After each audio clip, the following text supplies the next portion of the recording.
Nighty. Pagiku cerah, matahari bersinar, ku gendong tas merahku di pundak.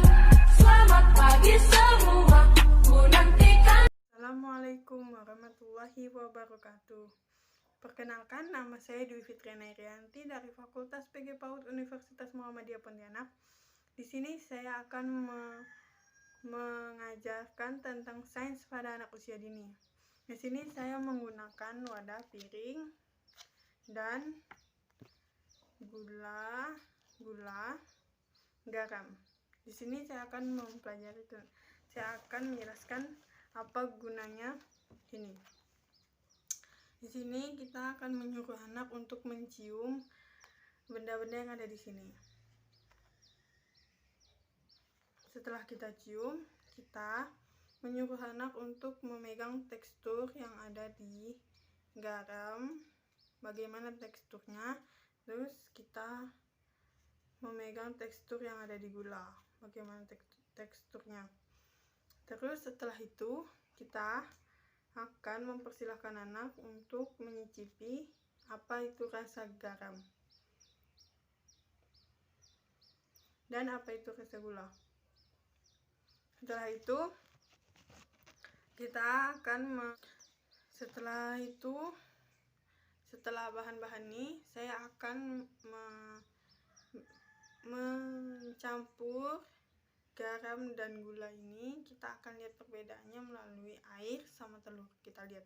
Bentar, sabar dulu, saya siapkan dulu bahan-bahannya. Di sini sudah saya sediakan bahan-bahannya. Yang kita perlu gelas, 2 gelas, terus telur 2 butir supaya kita lebih mudah membedakannya. Terus air. Terus cara kerjanya, masukkan telur 1 ke dalam wadah.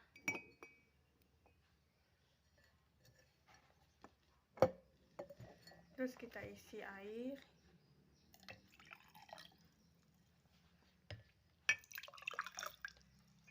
Terus kita beri yang sudah kita beri garam.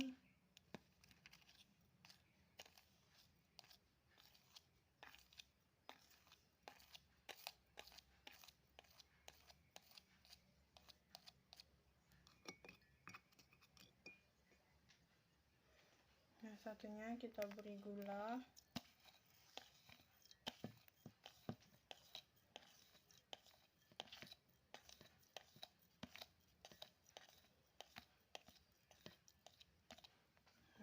Baiklah, akan kita tunggu beberapa menit.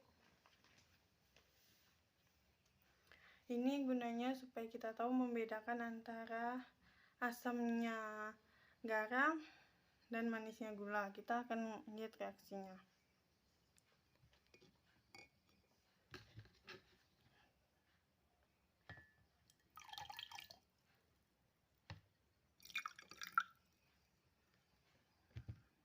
Oh, dia ngapung. Oh, gula enggak.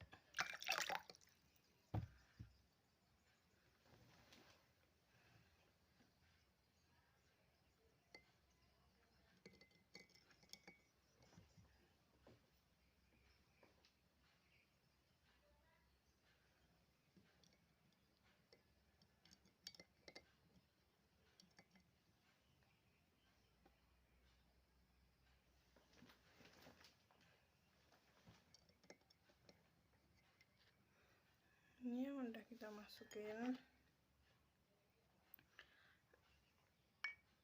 Ini seperti ini.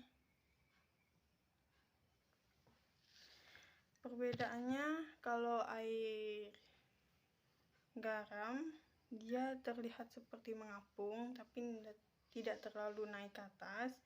Terus kalau kita lihat yang dari air gula, dia menetap ke bawah tuh, dia nggak naik ke atas. Jadi bisa dibedakan antara air garam sama air gula.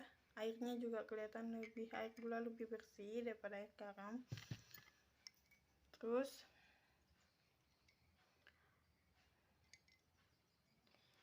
tuh waktu dia lebih naik, tapi tidak terlalu naik ke atas. Di sini kita dapat membedakan antara air gula sama air garam, dan kita juga dapat lebih mudah untuk melihat apa yang terjadi kalau reaksi dari air. Kita ambil dulu ya.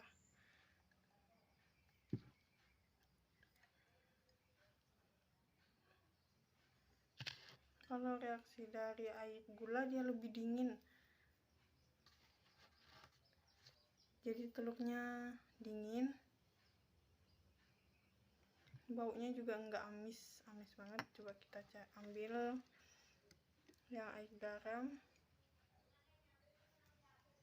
Ini enggak dingin, cuman teksturnya amisnya masih tercium amis. Tapi ini lebih kayak yang asin tadi, dia dapat mengangkat telur ini tapi tidak terlalu ke atas. Terus kalau yang ini telur yang ada gulanya, dia tidak dapat menaikkan telur ini ke atas, jadi dia turun ke bawah seperti itu. Dari yang saya sampaikan tentang praktek sains untuk anak usia dini, ini dapat kita simpulkan bahwa kita dapat membedakan dari bau, bentuk, rasa, tekstur dari garam serta gula. Di sini kita akan mengajarkan anak untuk dapat membedakan garam dan gula jika membantu ibunya di rumah. Jika membantu ibunya di rumah, kan anak tuh pasti bertanya, ibu mana gula, ibu mana garam, yang mana gula ibu, yang mana garam. Jadi kita ajarin kepada anak bahwa ini loh anak, ini loh nak gula, ini loh nak garam. Jadi anak tuh tidak bingung jika membedakan mana gula mana garam. Jika anak tidak bisa membedakan gula dan garam, nanti suatu saat anak akan salah.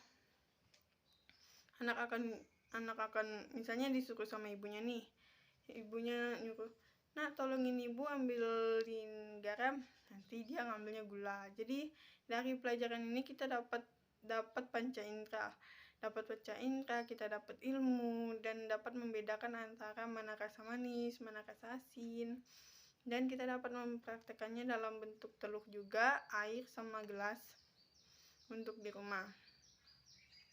Terus setelah itu anak juga dapat berpikir secara kognitif. Oh ini ya bu yang namanya gula, oh ini ya bu yang namanya garam. Jadi anak suatu saat tidak akan salah lagi jika menolong ibunya. Di sini kita banyak aspek-aspeknya, dari aspek motorik halus, aspek kognitif, aspek sosial emosionalnya. Anak dapat bersabar dalam melihat reaksi apa yang ada di dalam telur tadi. Terus anak juga dapat berpikir secara logika, mana sih yang namanya garam, mana sih yang namanya itu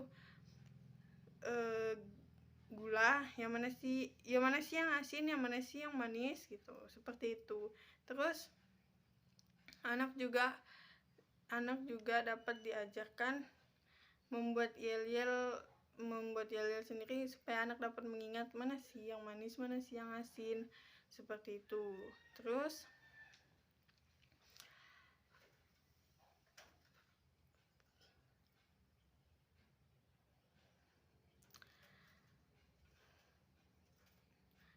jika sudah menolong ibunya, anak juga akan dapat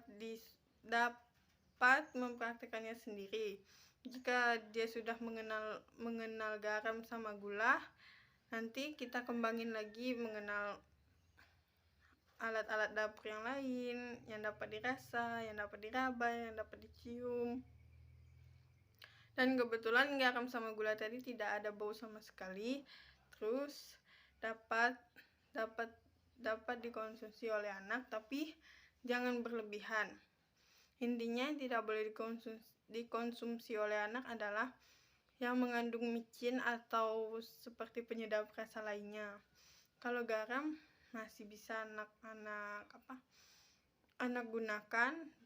Kalau gula juga masih bisa, tapi tidak terlalu banyak, takutnya akan menimbulkan efek samping lainnya. Terus banyak manfaat garam nih, banyak juga manfaat gula.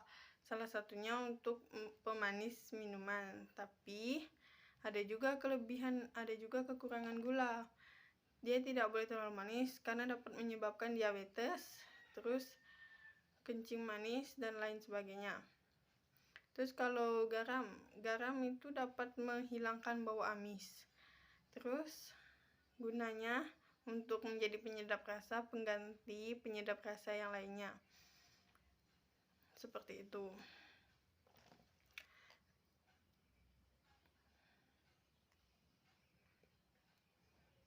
Oh iya, selain garam itu menjadi pokok makanan dan alat-alat di dapur, garam juga bisa menjadi untuk mencuci piring, seperti dicampurkan dengan sunlight, terus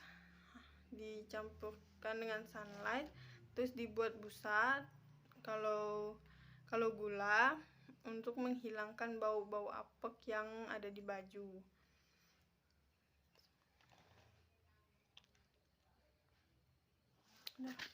Sekian pembelajaran sains yang dapat saya sampaikan untuk anak usia dini. Jika ada kata-kata yang kurang berkenan, saya mohon maaf. Assalamualaikum warahmatullahi wabarakatuh.